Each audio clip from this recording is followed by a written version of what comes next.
Muy buenas tardes. Buenas tardes, amados hermanos. Dios nos bendiga enormemente en la meditación de la santa palabra de nuestro Dios. Déjenme checar que esté, ok, está bien todo el audio. Muy bien. Hermanos, estamos viendo precisamente la sexta característica de la identidad cristiana. Y nos hemos detenido un poco aquí, hermanos, porque esta característica sí nos lleva a reflexionar y a profundizar este elemento que es tan importante. Dice ahí en Mateo capítulo 5, versículo 8, bienaventurados los de limpio corazón, porque ellos verán a Dios. Si bien aquí se está hablando acerca de un aspecto moral profundo del ser humano y la bendición que yace precisamente en desarrollar una visión espiritual. En este tema, hermanos, me gustaría, antes de iniciar, ¿verdad? Como ya lo hemos estado haciendo anteriormente, eh, que meditemos en un salmo que nos va a ayudar a comprender esta cuestión de Mateo capítulo 5, versículo 8. Ese salmo es precisamente el Salmo 24. Vamos a ubicarnos, hermanos, ahí en el Salmo 24, versículos 3 al 6. El Salmo 24, versículos 3 al 6. Antes de continuar con el análisis de esta característica, sexta característica, me gustaría que nos detengamos un poquito a reflexionar en este salmo. Salmo 24, versículos 3 en adelante. Y empieza el salmo con una pregunta. Y la pregunta es, ¿quién subirá al monte de Jehová? ¿Y quién estará en su lugar santo? Y luego responde en el versículo 4 en adelante, el limpio de manos y puro de corazón, el que no ha elevado su alma a cosas vanas, ni jurado con engaño. Él recibirá bendición de Jehová y justicia del Dios de salvación. Tal es la generación de los que le buscan, de los que buscan tu rostro, oh Dios de Jacob, Selah. La expresión que viene ahí en sus Biblias, Selah, es una expresión, es una pauta musical, por así decirlo. Cuando nosotros leemos, ¿verdad? Es un momento de pausa en el cual debemos de reflexionar en lo cual acabamos de leer. Hay precisamente un comentarista llamado James Smith, ¿verdad? Este comentarista ha bosquejado toda la Biblia. Tomé precisamente su bosquejo para considerar, tomé su bosquejo adaptándolo, ¿verdad? Y para reflexionar y entender un poquito este salmo que en lo particular tiene mucha enseñanza. Si nosotros le podríamos dar un nombre a este salmo, yo le pondría el ascenso del peregrino, el ascenso del peregrino, porque eso es de lo que está hablando. En este salmo davídico precisamente se nota o pareciera que un hombre va llegando al monte santo de Dios para alabar y glorificar. Sabemos que no todos los hebreos, no todos los israelitas vivían en el monte santo, en Jerusalén, vivían a los alrededores de Palestina, distribuidos sobre las 12 territorios tribales, ¿verdad? Pero en determinadas fechas ellos ascendían precisamente a Jerusalén para alabar y glorificar a Dios. Por eso podríamos intitularle este salmo El ascenso del peregrino. Y el peregrino viene siendo particularmente un viajero, ¿sí? Un viajero que precisamente hace un recorrido con un propósito de devoción, por un voto, o simplemente para visitar el santuario, ¿verdad? O algún lugar considerándolo precisamente sagrado. Entonces, hermanos, hay varias cosas que nosotros podemos ver en este salmo. Y lo que se ve precisamente ahí en el versículo 3 es la meta que todo cristiano debe de tener. Y también importante mencionar que en esta vida, hermanos, nosotros considerando el temita que estamos dando, ¿verdad? El ascenso del peregrino del Salmo 24, ¿verdad? Nosotros aquí en la vida somos también peregrinos. Somos peregrinos porque solamente estamos de paso. Somos peregrinos porque sabemos que nuestra morada final precisamente está en la gloria eterna con nuestro Dios si nos mantenemos fieles.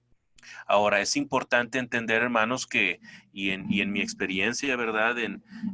Pareciera, o mejor dicho, hay algunos hermanos, ¿verdad? Que viven como si fueran a vivir una eternidad aquí en la tierra. Y eso no es así, hermanos. Se preparan para las cuestiones seculares y está bien, hermano, no tiene nada de malo salir adelante, pero debemos darle prioridad precisamente a prepararnos para la eternidad, ¿sí? Por eso viene en Mateo 25, ¿verdad? Vienen tres parábolas que precisamente nos enseñan de cómo debemos de prepararnos, particularmente el de las 10 vírgenes. Pero una de las cosas es precisamente que debemos de considerar en este salmo es la meta del peregrino. Dice ahí el Salmo 24, versículo 3, el monte de Jehová, su lugar santo. Ese debe de ser la meta del peregrino, ¿verdad? Cuando hablamos acerca del monte de Jehová, ¿verdad? Perdón, el monte de Jehová se refiere a ese lugar, a esa colina en Sión, considerada como el lugar que Dios eligió para habitar en ella. Sabemos que Jerusalén es la composición de 7 montes, de 7 colinas, y en una de ellas era el monte Moría, en donde precisamente se edificó el templo a Jehová. Pero el monte de Jehová es el lugar santo de su presencia. Y también, como dice el versículo 3, su lugar santo. Esto hace referencia a uno de los departamentos que tenía precisamente el tabernáculo o el templo. Recuerden precisamente que el tabernáculo o posteriormente el templo estaba compuesto de esos tres. Bueno, el templo iba a ser más, eh, un diseño mucho más amplio, pero tenía 3 departamentos básicos, que era el atrio, el lugar santo y el lugar santísimo. Esto quiere decir, hermanos, que la meta del peregrino, es decir, la mayor ambición del alma, del peregrino, debería ser la comunión con Dios. Esa debe ser la meta de cada uno de nosotros. La comunión con aquel a quien le pertenece la tierra y su plenitud. Por eso el Salmo 24 empieza arriba del versículo 3, el Rey de Gloria. Entonces, y para poder llegar a esa meta, para tener ese objetivo, hay un camino, hermanos, hay un camino. Por eso hace la pregunta, ahí en el Salmo 24, versículo 3, ¿quién subirá? Dice. ¿Quién subirá precisamente? ¿Quién ascenderá a donde está el Señor? Porque es importante que entiendas el camino del peregrino, porque el camino del peregrino es ascendente. Sin embargo, en el transcurso, ¿verdad? Se puede encontrar con el camino del pecado y de la impureza. Ese camino no es ascendente, sino que es descendiente, va hacia abajo. Pero el camino de la santidad es siempre hacia arriba. La subida de ese monte es la subida precisamente de todas las facultades del hombre. Nadie puede escalar este monte, hermanos. Obviamente que lo estamos utilizando en un aspecto figurado, ¿verdad? Nadie puede escalar este monte sin ver fortalecido su ser moral, espiritual e intelectual. Pareciera que el mismo Salmo 24, versículo 3, está hablando precisamente, repetimos, es un salmo de David, sin embargo, pareciera que estaba hablando de un sacerdote que estaba a punto de ir a administrar precisamente en el templo. Y fíjese, ya mencionamos la meta, el camino del peregrino. Pero para poder accesar, hermanos, para subir, para tener ese objetivo y esa meta clara, hermanos, el peregrino debería de tener ciertas características distintivas. Y esas características vienen en los versículos 4 y en el versículo 4 dice, esa característica tiene que ver que debe de tener manos, que sus manos deben de ser limpias.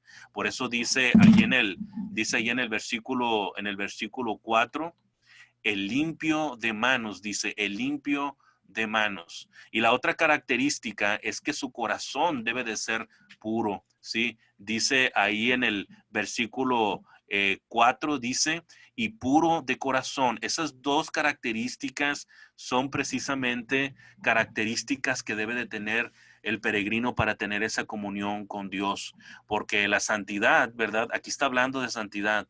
La santidad es algo que tiene que ver con el corazón, y sin la santidad nadie verá al Señor, como lo dice Hebreos 12:14. Entonces, hermanos, y también en tercer lugar, la tercera característica, ¿verdad? Es que su alma debe de ser humilde. Dice ahí el mismo Salmo 24, versículo 4, el que no ha llevado su alma a cosas vanas. Este es un modismo hebreo precisamente que indica una actitud de adoración. En los salmos y en los escritos proféticos se le llama a las cosas vanas vanidad, a los ídolos paganos por ser dioses vanos, dioses vacíos, que no hablan, que no caminan, que no actúan, etcétera. Entonces, hermanos, debemos de preparar nuestras manos, es decir, debemos de tener acciones limpias, debemos de tener un corazón puro y sobre todo un alma humilde. Entonces, dice también el versículo 5, ¿verdad? Hay un logro, ¿verdad? Por parte del peregrino. Y eso viene en el versículo 5. Él recibirá bendición de Jehová y justicia del Dios de salvación, ¿verdad? Entonces, hermanos, la bendición de la perfecta justicia con Dios es precisamente una corona de vida, ¿verdad? Al alcance de cada peregrino que se presenta precisamente con estas características, que puede llegar a la presencia de Dios, que sube al monte de Dios, pero esto nos ayuda a comprender un poquito el tema, esta sexta característica que nosotros estamos viendo, la limpieza de corazón. La limpieza de corazón tomada de Mateo capítulo 5, versículo 8, bienaventurados los de limpio corazón, porque ellos verán a Dios. Nosotros estamos viendo 4 enfoques de esta característica. Hemos dicho, hermanos, que para poder entender la limpieza del corazón, tenemos que ampliar el concepto de la limpieza de corazón, el medio para obtener esa limpieza de corazón, las evidencias o el fruto de alguien que tiene limpio el corazón y sobre todo entender también, hermanos, el concepto, la idea de la promesa de que verán a Dios, porque dice también la palabra de Dios que sin santidad nadie verá a Dios, y en otra parte dice que nadie ha visto a Dios jamás. Pero vamos, sé que la semana pasada hablamos acerca del concepto de la limpieza de corazón y particularmente, hermanos, definimos qué era corazón, ¿sí?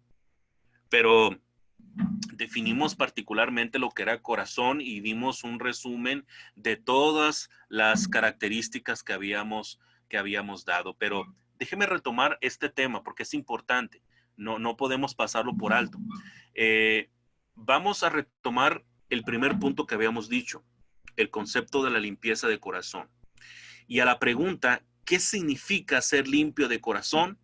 En la clase pasada, en la predicación pasada dijimos que es una limpieza, que es una pureza que toca o que debe de tocar el centro de nuestro corazón, es decir, de nuestra personalidad. Y dijimos en la semana pasada que el corazón es el asiento de la vida física, pero también dijimos que el corazón es el asiento de la naturaleza moral y de la vida espiritual. Por eso al corazón, ¿verdad? Se utilizan algunos sinónimos como alma, como mente, y también se refiere al hombre interior. También comentamos, hermanos, que el corazón tiene 4 áreas, ¿verdad? Habíamos comentado que el corazón a veces se refiere al intelecto, el pensamiento, la imaginación, la razón, pero también dijimos que el corazón alude a las emociones, al amor, el odio, la alegría, etcétera. Pero también el corazón alude a la voluntad y la conciencia. Estas 4 áreas, intelecto, emociones, voluntad y conciencia, conforman el corazón. Entonces, nuestro corazón debe de estar purificado en esas 4 áreas. Lo que pienso, lo que siento, lo que decido, las determinaciones que tomo. Por eso, por algo decía precisamente el proverbista en Proverbios 4:23, sobre toda cosa guardada, guarda tu corazón, porque de él mana la vida. Y también habíamos dicho que la falta de limpieza la limpieza de corazón, o mejor dicho, el corazón del problema es el mismo corazón humano. Habíamos dicho eso porque acuérdense lo que dice Jeremías, capítulo 17, versículo 9. Engañoso es el corazón más que todas las cosas y perverso. ¿Quién lo conocerá? Y habíamos establecido también, hermanos, que lo que entra en el ser humano no es lo que lo contamina, sino lo que sale. Porque es de adentro, del corazón, de donde salen los malos pensamientos, la lujuria, la lascivia, los homicidios, los hurtos, etcétera. El Señor da una lista. Como le gustaba a los fariseos hacer lista, el Señor les da una lista. Por eso también en un aspecto muy, podríamos decirlo, ¿verdad? Desesperanzador, por así decirlo, un tanto apático, en el libro de Job, capítulo 14, versículo 4, Job hace la pregunta, ¿quién hará limpio a lo inmundo? Y responde, nadie, nadie. Y luego en Jeremías, capítulo 13, versículo 23, se pregunta, Jeremías, ¿mudará el etíope su piel y el leopardo sus manchas? Así también vosotros, así también podréis vosotros hacer el bien estando habituados a hacer mal. Estas son preguntas muy interesantes, hermanos, que nos lleva precisamente a un segundo significado que no vimos la predicación pasada. ¿Qué significa ser limpio de corazón? Ya dijimos que es una limpieza, pureza que toca el centro de nuestro corazón o de nuestra personalidad. En segundo lugar, hermanos, ¿qué es la limpieza de corazón? Es una limpieza, hermanos, es una pureza que restaura el corazón a su estado original. Es decir, que la limpieza de corazón, la pureza de corazón de la cual vamos a disertar en este momento, así es como Dios lo desea. O son las características que supuestamente debería tener un corazón limpio.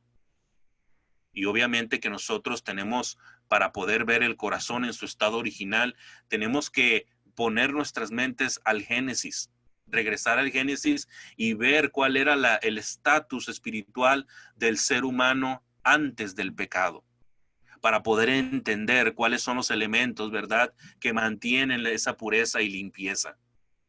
Por eso déjeme reflexionar un poquito acerca de la condición del hombre antes del pecado.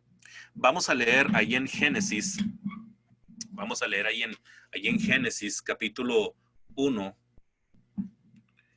Génesis capítulo 1, versículos 26 y 27. Este texto ya es muy conocido por nosotros, ¿verdad? No queremos particularmente hacer una exégesis exhaustiva al respecto, pero sí hay algunas cosas, algunos elementos, algunas características que queremos extraer de la siguiente lectura. Recuerde que Génesis 1 no es un texto científico. Hay un planteamiento que nos está dando Moisés ahí, y el planteamiento es particularmente presentarnos al Elohim, al Dios creador, ¿sí?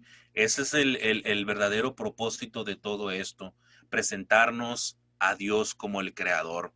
Ese es el verdadero sentido. Dice, después de haber creado todo, hermanos, en el versículo 26 de Génesis 1 dice, entonces dijo Dios, es interesante porque la palabra, vamos a ir deteniéndonos, hermanos, ahí en la palabra Dios no se utiliza la palabra, la expresión Yahweh, sino Elohim, ¿sí? Es una referencia a la Trinidad, a la deidad. Dice, entonces dijo Dios, hagamos al hombre, por eso la misma expresión, hagamos en plural, porque era la conversación trinitaria que estaba llevándose a cabo. Dice, hagamos al hombre, dice, hagamos al hombre a nuestra imagen conforme a nuestra semejanza. Es interesante, hermanos, porque la palabra que se utiliza para imagen en esta parte se refiere a una réplica de algo. Hagamos al hombre a nuestra imagen. Se estaba refiriendo a una réplica.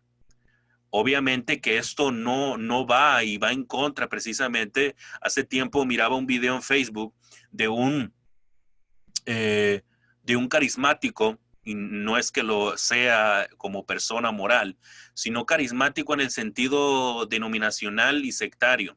Un carismático llamado Cash Luna, utilizando este versículo 26, dice que los cristianos somos Jehová Juniors.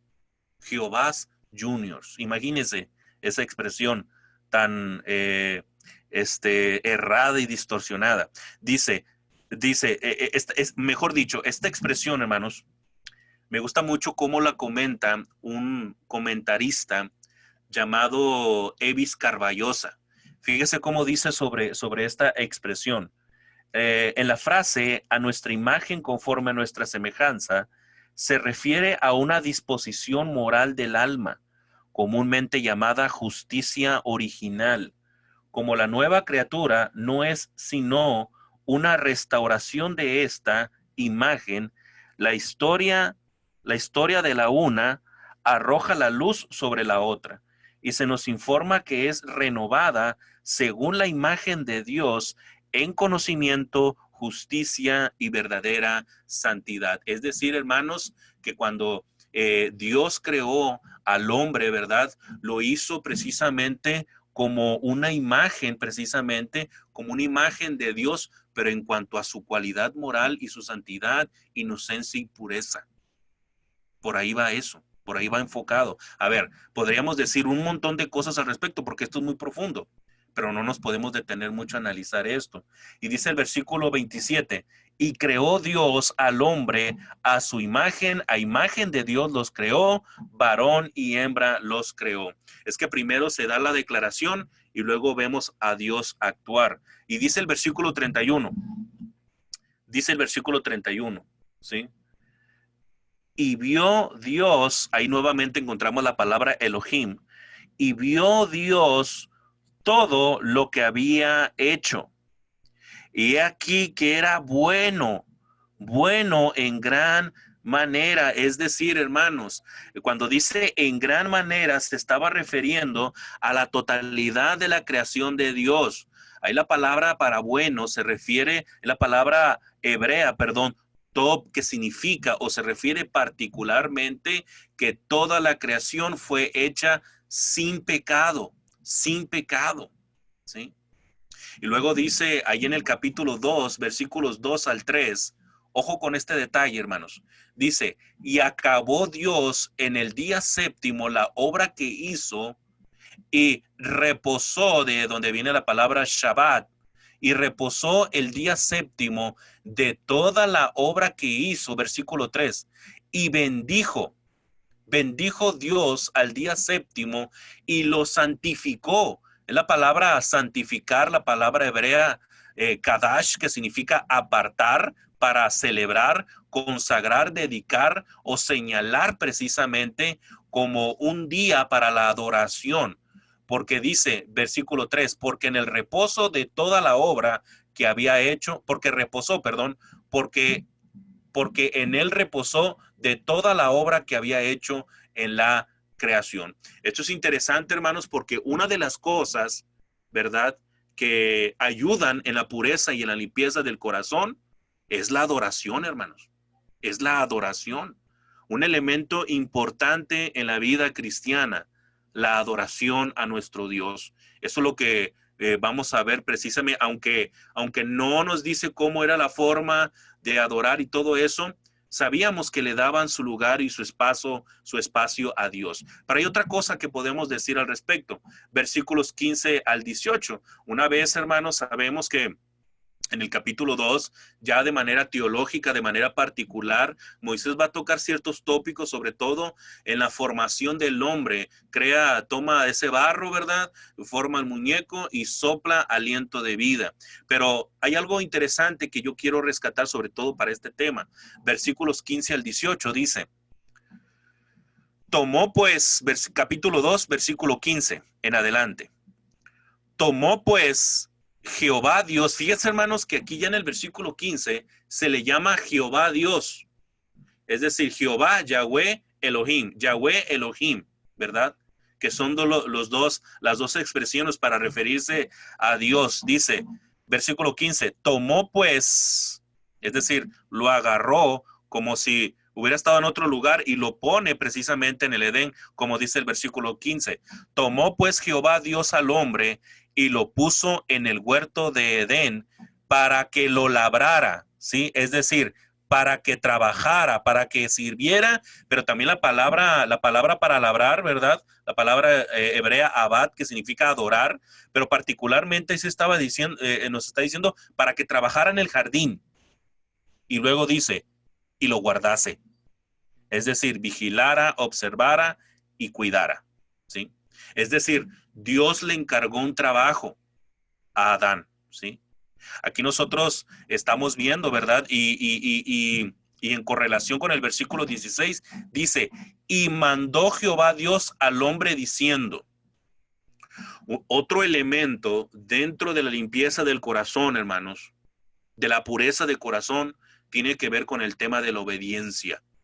La obediencia. Ahí tenemos dos elementos, adoración, obediencia. Y luego dice el versículo 17.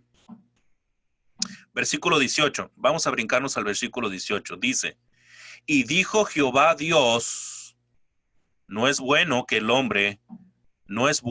dice, que el hombre esté solo, ¿sí?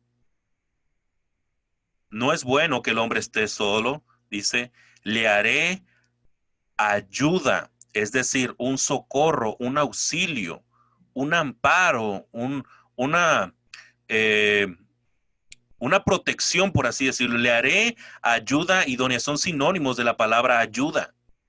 Pero la palabra idónea es interesante, hermanos, porque significa estar delante o en presencia de, a la vista, frente, ¿sí? Pero esto indica, la palabra idónea significa un complemento que está delante de algo. Es alguien que te complementa, ¿sí? Es alguien que va a ser parte tuyo. Por eso esa palabra que se utiliza, que es la palabra hebrea neget, esa palabra en la Biblia, sobre todo en la ley, la vamos a ver precisamente o correlacionada con la expresión de cónyuge, ¿sí? Entonces dice ahí el versículo 18, finando, dice, le haré ayuda idónea para él. Versículo 20, estoy explicando esto, hermanos, para llegar a una conclusión de lo que estamos diciendo. Versículos 20 al 25. Y puso Adán nombre a toda bestia y ave de los cielos y a todo ganado del campo, mas para Adán no se halló, dice, no encontró, ¿sí?, ayuda idónea para él. Jehová Dios puso a trabajar a Adán, ¿verdad? Que le encargó que le pusiera nombre a los animales, ¿verdad? Y seguramente Adán, ¿verdad? Al momento de estar haciendo ese trabajo, miraba que el changuito tenía su changuita, el león su leoncita, ¿verdad? El conejito y la conejita, y así, ¿verdad? Y como que de repente se miraba a un lado y dije, ¿y yo qué? Entonces, esto es interesante, hermanos. Dice el versículo 21. Entonces Jehová Dios hizo caer sueño profundo sobre Adán, y mientras éste dormía, tomó una de sus costillas y cerró la carne en su lugar. Y de la costilla que Jehová Dios formó del hombre, hizo una mujer. Fíjense, hermanos, es interesante. Sé que esto es muy... a veces son detalles que pasamos por alto. Pero si nosotros pasamos por alto esa expresión hizo, nos vamos a privar de lo que el Espíritu Santo está tratando de revelar. Porque hay varias expresiones, hermanos, para referirse a particularmente a la expresión de hacer o crear. En el capítulo 1 y 2 se utilizan tres expresiones hebreas: Bará, Asaj y Yatzar. ¿Sí? Yatzar trae la idea precisamente de un alfarero que hace con sus manos diferentes tipos de artículos. Pero esas tres palabras, Bará, que significa crear de la nada, Asaj, que tiene que ver la idea de hacer con materiales preexistentes, y Yatzar, pues es una terminología que tiene que ver con la alfarería. Pero curiosamente, ahí en el versículo que acabamos de leer, en el versículo 22 dice, hizo una mujer. Fíjate que no utilizó la palabra ni Bará, ni Asaj, ni Yatzar. Utilizó la palabra hebrea Banaj. Esa palabra, hermanos, trae la idea de un artista, de un constructor que va a realizar una escultura y que la va a dotar de belleza, de detalles y de fortaleza a su vez. Cuando hizo al hombre se utilizó Bará y Asaj, pero la mujer se utilizó Banaj, porque le va a dotar de esa hermosura, de esa belleza, de esa ternura. Entonces, hermanos, es interesante, al momento de estudiar esto, me quedé maravillado de las palabras de Moisés, inspirado por el Espíritu Santo. Y dice el versículo 22, hizo una mujer, ¿sí? Dios le hizo una mujer a Adán, y dice, y la trajo, es decir, que la presentó al hombre. Y luego en el versículo 23 viene las primeras palabras registradas de Adán. Yo pienso que habló antes, pero en la Biblia son las primeras palabras de Adán. Dice, dijo entonces Adán, esto es ahora huesos de mis huesos y carne de mi carne. Ella es mi mediana. Este es las primeras palabras que se registraron de Adán. Fue un piropo, hermanos. Es mi media naranja, como diría uno hoy en este tiempo, ¿verdad? Dice, y luego dice, esta será llamada varona, porque del varón fue tomada. Y dice el versículo 24, dando la nota Moisés precisamente de lo que va a suceder en el futuro. Por tanto, o por esta razón, dejará el hombre a su padre y a su madre. Ojo con esta expresión. Y se unirá. Y se unirá. Esa es la palabra hebrea dabak, que significa asirse, adherirse, pero particularmente esta palabra unirse equivale a amar algo, ¿sí? O a alguien. Por eso la palabra unir, que es la palabra hebrea dabak, trae la idea de fidelidad, lealtad y devoción, ¿sí? ¿Sí? Y dice, y se unirá a su mujer, dice el versículo 24, y serán una sola carne, un solo cuerpo, una persona, un ser viviente, como dice la palabra, la versión palabra de Dios para todos, dice un solo ser. Y por último, el versículo 25 dice, y estaban ambos desnudos, Adán y su mujer, y no se avergonzaban.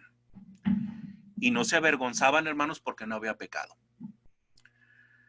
Aquí vemos el tercer elemento, amor.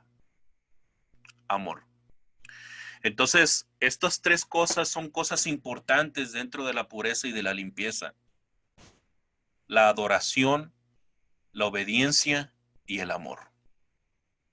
Aquí no había, seguramente, hermanos, entre Adán y Eva, no había discusiones, no había pleitos, no había celos, obviamente no había otros seres humanos, ¿verdad? No había confusiones, no había disputas, no había nada de eso, hermanos. Era nomás vivir precisamente adorando a Dios, obedeciendo a Dios, precisamente teniendo una relación con Dios y llevándose bien con ellos. Y se llevaban bien el ser humano con Dios y el ser humano o el hombre con su mujer porque no había pecado. No había pecado, hermanos. No había nada de eso. Por eso, hermanos, es importante entender este tema. que la limpieza y la pureza de corazón, ¿verdad? Es precisamente una limpieza que restaura el corazón a su estado original. Por eso tenemos que regresar a ver eso. Pero ahora, ¿qué pasó una vez que llega la serpiente?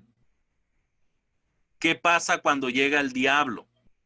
Estropea absolutamente todo. Mire cómo dice Génesis capítulo 3, versículo 1 al 5. Cambia absolutamente todo, hermanos. Dice versículo 1, pero la serpiente era astuta, dice ahí en Génesis 3. Pero la serpiente era astuta más que todos los animales del campo que Jehová Dios había hecho, la cual dijo a la mujer, con que Dios os ha dicho. Esa expresión es básicamente estar sembrando duda. Satanás, la serpiente antigua, estaba sembrando duda en el corazón de Eva. Cuando el pecado yace, hermanos, las dudas son irremisibles. Y luego dice, le hace la pregunta, ¿con que Dios os ha dicho, no comáis de todo árbol del huerto? Y la mujer respondió a la serpiente, del fruto de los árboles del huerto podemos comer, pero del fruto del árbol que está en medio del huerto de Dios no comeréis. O como dicen otras versiones, nunca comeréis de él, ni tampoco le tocaréis. Es decir, ni siquiera te atrevas a acercarte para que muráis. Y luego dice en el versículo 4, entonces la serpiente dijo a la mujer, no moriréis. Esto va en contra de lo que, esto contradice precisamente la palabra de Dios. Por eso Satanás es padre de mentira. Versículo 5, sino que, o sea, en verdad, que sabe Dios que el día que comáis de él, serán abiertos vuestros ojos y seréis, es decir, llegarás a ser como Dios, sabiendo, ¿sí? Sabiendo el bien y el mal. Creo que en esto no se equivocó el diablo, porque efectivamente, a raíz de este pecado, nosotros experimentamos en este mundo el bien y el mal. Podemos, por un lado, experimentar felicidad, pero por el otro día, enfermedades y toda clase de calamidades. Entonces, hermanos, a lo que quiero llevarlos es que una de las cuestiones o uno de los significados del pecado es precisamente lo que acabamos de leer en este versículo 5. Le dice Satanás a Eva, y seréis como Dios. Creo que ese es el trasfondo de nuestros males también. Además de que ya es en el corazón, ese es el propósito del ser humano. Quieren ser dioses, quieren ser sus propios amos y señores. Y uno podría decir, inclusive tú y yo podríamos decir, no, hermano Horacio, ¿cómo cree? ¿Cómo cree que yo me creo un Dios? No, por supuesto que no. Claro que no. Pero al final uno termina haciendo lo que quiere. ¿Por qué cree? Póngase a pensar en esto. ¿Por qué cree que, hay una canción tan famosa de, si no más me equivoco, escrita por José Alfredo Jiménez y cantada magistralmente por Vicente Fernández, El Rey? Dice, con dinero y sin dinero, hago siempre lo que quiero, y mi palabra es la ley. No tengo trono ni reina, ni nadie que me comprenda, pero ¿qué? Pero sigo siendo el rey. Y vea que esa canción es tan popular que se ha traducido a diferentes idiomas y la conocemos, pero la conocemos porque, y gusta tanto, porque revela el verdadero propósito del corazón. Todos quieren ser reyes, todos quieren ser señores y amos. En pocas palabras, quieren ser sus pequeños dioses y no someterse a la voluntad de otro, mucho menos a la voluntad de Dios. Esa es la raíz del pecado. Entonces, hermanos, nosotros vemos aquí, conocemos la historia. Sabemos qué fue lo que pasó después de esto. Ellos perdieron la santidad, perdieron la inocencia, perdieron precisamente la pureza, se hicieron delantales con hojas de higos, se escondieron, tuvieron miedo. Luego Dios se dirige a Adán. Adán ya no era hueso de sus huesos ni carne de su carne. Ahora le estaba echando la culpa a Eva por el pecado. Y luego Eva le echa la culpa a la serpiente. Y luego en el capítulo 4, ¿qué es lo que pasa con Abel y Caín? Caín en envidia, en enojo, en ira, mata a su hermano. Y el capítulo 5 es todo un cementerio, todo un museo de muertes. Porque eso es lo que hace el pecado. Trae la muerte. Cuando la fuente de todo, que es el corazón, se corrompió, quedó todo absolutamente contaminado. Para poder regresar a ese estado, hermanos, podemos recitar lo que dice Job 14, ya lo dijimos, Job 14:4. ¿Quién hará limpio a lo inmundo? Nadie, dice. Pero sabemos que Job fue uno de los primeros libros escritos en la Biblia y sabemos que, no recuerdo muy bien, si no más me equivoco, fue contemporáneo de Abraham, si no más me equivoco, pero eso sí, Job se escribió antes que los escritos de Moisés, inclusive antes de Génesis.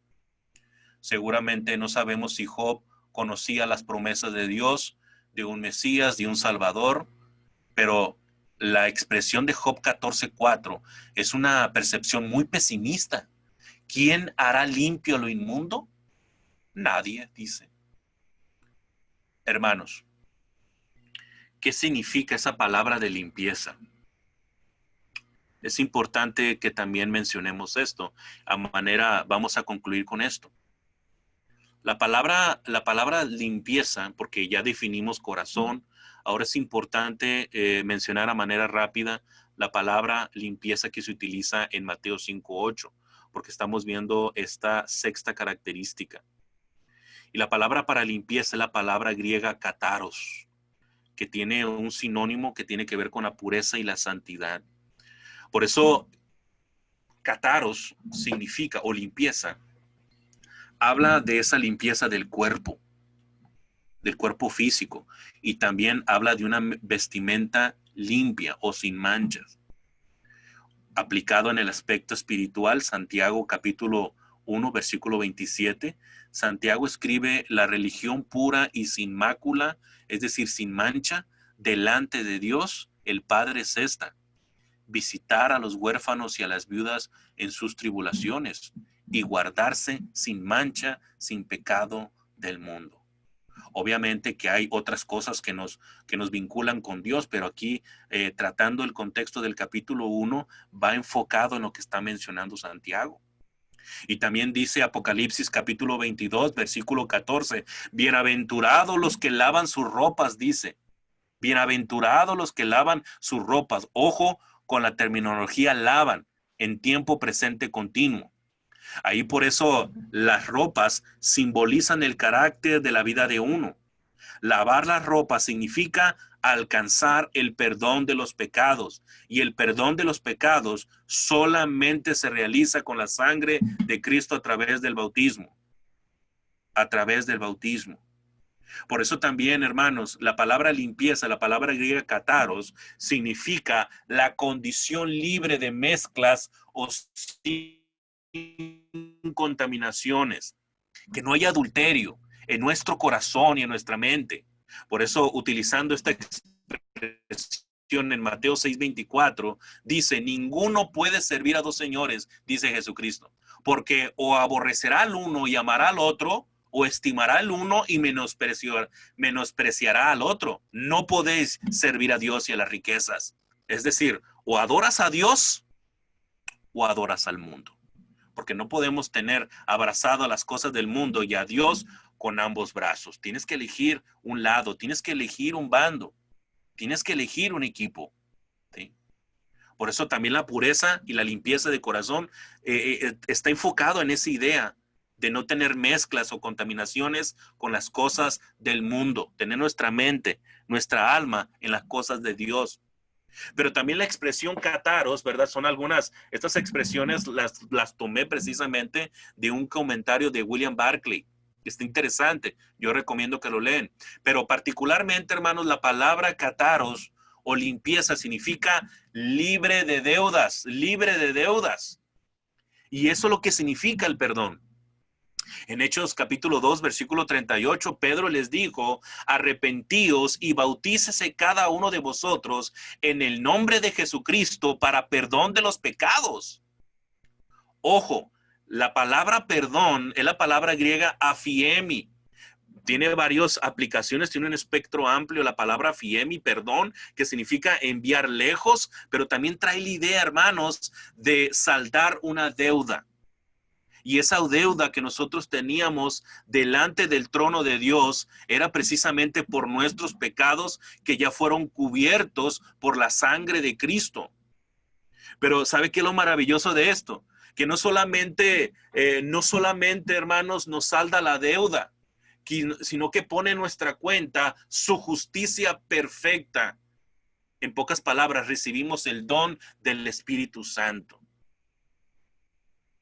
Es que el Señor es tan compasivo y amoroso. Y también, hermanos, la palabra kataros, limpieza, significa ceremonialmente limpio. Si bien esto estaba más aplicado en el aspecto levítico de toda la ritualística que se menciona en el libro de Levítico, habla precisamente a alguien apto para acercarse a Dios o para el culto de Dios.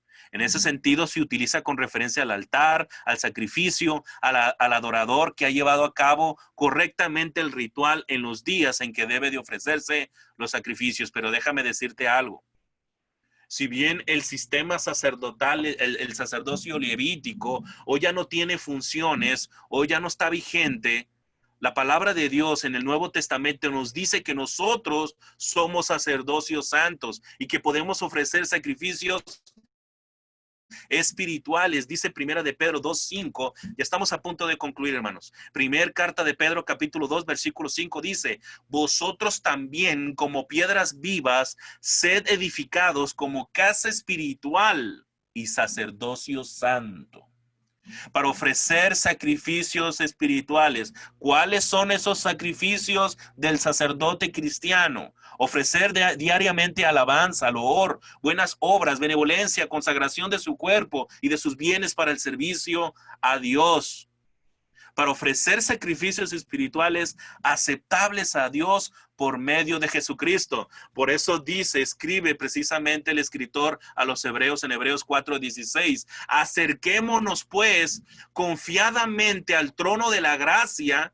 El trono de la gracia se refería al lugar santísimo donde estaba el cofre de oro, el arca del pacto y encima el propiciatorio con los dos ángeles de la gloria, en donde estaba la Shekinah, la gloria del Señor, y en donde se vertía la sangre para expiar, calmar la ira de Dios.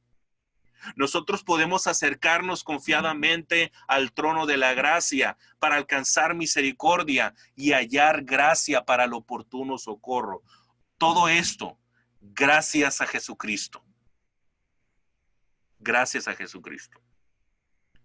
Y por último, la palabra limpieza, o también la expresión griega que se utiliza en Mateo, kataros, significa la limpieza o la poda que se hace de la vid y de esa manera prepararla para dar sus frutos. Dice ahí en Juan capítulo 15, ya termino con este texto.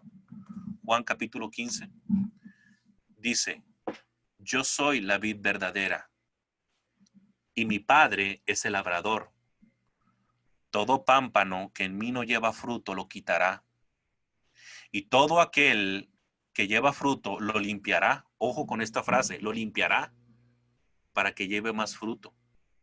Dice el versículo 3, ya vosotros estáis limpios por la palabra que os he hablado. Ahí la palabra limpios es la palabra kataros de la que estamos mencionando. Y dice el versículo 4, permaneced en mí y yo en vosotros. Como el pámpano no puede llevar fruto por sí mismo, si no permanece en la vid, así tampoco vosotros, si no permanecéis en mí, si no permanecéis en mí. Yo soy la vid verdadera, vosotros los pámpanos. El que permanece en mí y yo en él, este lleva mucho fruto, porque separados de mí, nada podréis hacer. Entonces, hermanos, este versículo nos habla precisamente de la comunión que debemos de tener con nuestro Señor Jesucristo. Esto es algo verdaderamente increíble, hermanos. Es verdaderamente increíble precisamente lo que la palabra de Dios nos revela. Esa palabra, permaneced en mí, significa la participación, tener comunión con Cristo, es decir, participar de las cosas mejores que pertenecen a la salvación. Permaneced en mí y yo en vosotros, dice. Entonces, hermanos, ¿cómo puedo ser yo pámpano en la vid del Señor? ¿Cómo puedo entrar precisamente, verdad? Esa es la pregunta aquí. ¿Cómo puedo yo ser pámpano entonces? A través del bautismo. Y luego después de eso, el trabajo de cada cristiano es permanecer, permanecer. Entonces, hermanos, esto es un tema interesante, hermanos. Hay bastantes cosas que podríamos desarrollar, pero por la cuestión del tiempo, ahí le vamos a dejar. Bueno, hermanos, Dios les bendiga y les mando un abrazo a la distancia.